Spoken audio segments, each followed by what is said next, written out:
I found her standing barefoot on her welcome mat at 9 p.m., holding a bag of my mail she'd grabbed by mistake. And when I told her my news, her face did something I'd never seen it do before. It didn't light up. It didn't smile. It just froze.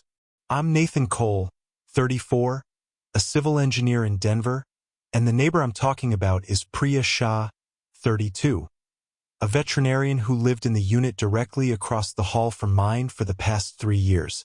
We were the kind of neighbors who started as polite nods over recycling bins and somehow became the people who watered each other's plants, split pizza on nights neither of us felt like cooking, and texted you up? Not for anything romantic, just because insomnia is friendlier with company. She had a rescue cat named Biscuit who preferred my apartment to hers, which she found personally offensive. I had a habit of leaving my door unlocked because I trusted her more than I trusted my own memory to lock it myself. We were not dating. We were never dating. That sentence is going to matter a lot in about 2 minutes. 6 months earlier, I'd started seeing a woman named Claire. Claire was a marketing director, sharp, ambitious, the kind of put-together that made my apartment look like a frat house by comparison. Things moved fast. Some might say too fast. My mother certainly said too fast twice at Thanksgiving, in front of everyone. But Claire made a strong case for herself, and I liked feeling chosen by someone that decisive. So when she brought up marriage in April, I said yes before I'd fully thought it through, and by June we had a date locked in for the following month. I told my parents. I told my coworkers. I told the guy at the deli who's been making my sandwich the same way for 4 years. The one person I hadn't told, mostly because I kept finding reasons to put it off, was Priya.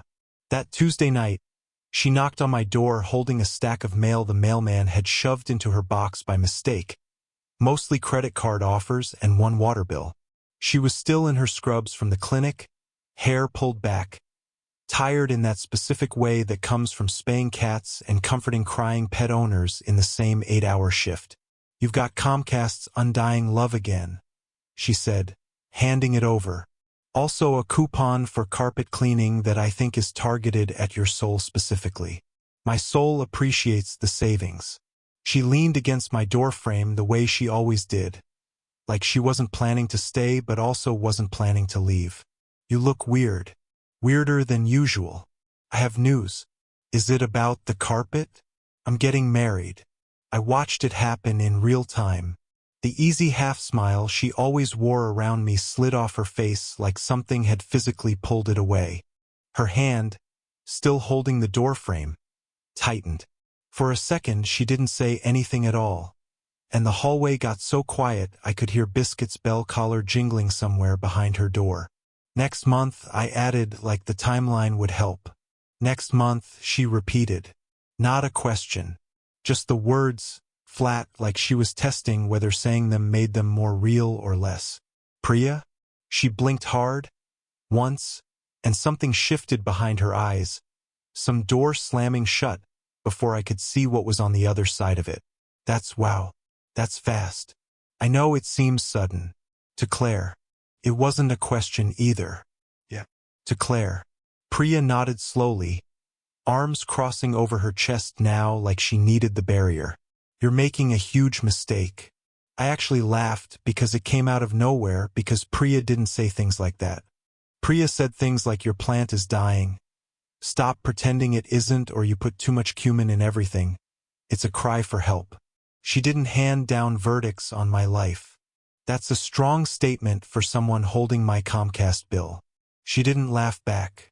That was the part that scared me. "I'm serious, Nathan. You've met Claire twice.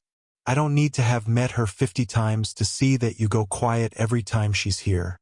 You stop finishing your sentences. You laugh a half-second late, like you're checking if it's the right reaction first." Her voice cracked slightly on the last part, and she looked furious with herself for it. "I've watched you be yourself for 3 years.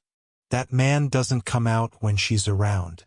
I opened my mouth to argue and nothing came out, because some small, cowardly, honest part of me knew she wasn't wrong, and I hated that she was the one saying it. "That's not fair," I said instead. because it was easier than agreeing. I know it's not fair. I know I don't get an opinion here. I'm just your neighbor. The word neighbor came out bitter, sharper than I'd ever heard her say anything. Priya, what is this actually about? She stared at me for a long moment, and I watched her decide something, watched the fight leave her shoulders and something more exhausted take its place.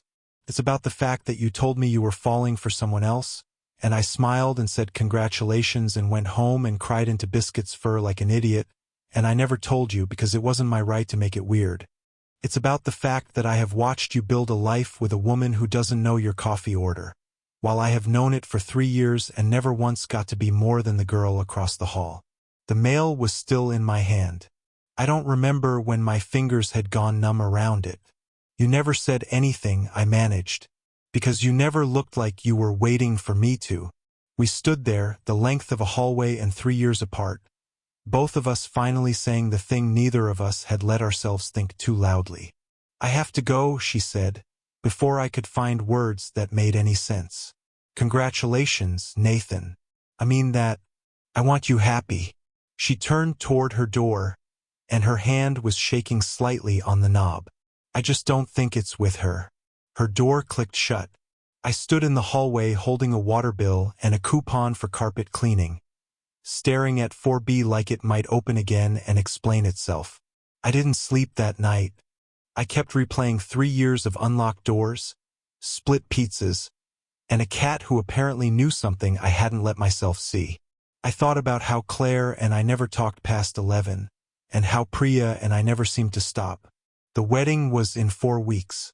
I had a suit fitted, a venue booked, a mother who'd already bought a dress.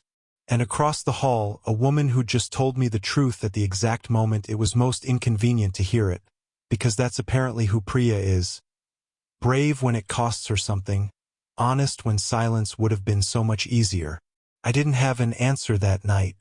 I'm not sure I have one even now, writing this down, but I know I haven't called Claire back yet, and I know Biscuit is currently asleep on my couch because Priya, for the first time in 3 years, didn't come get him. What would you have done if your neighbor froze and told you that you were making a huge mistake right before your wedding? Have you ever had someone tell you the truth at the worst possible moment?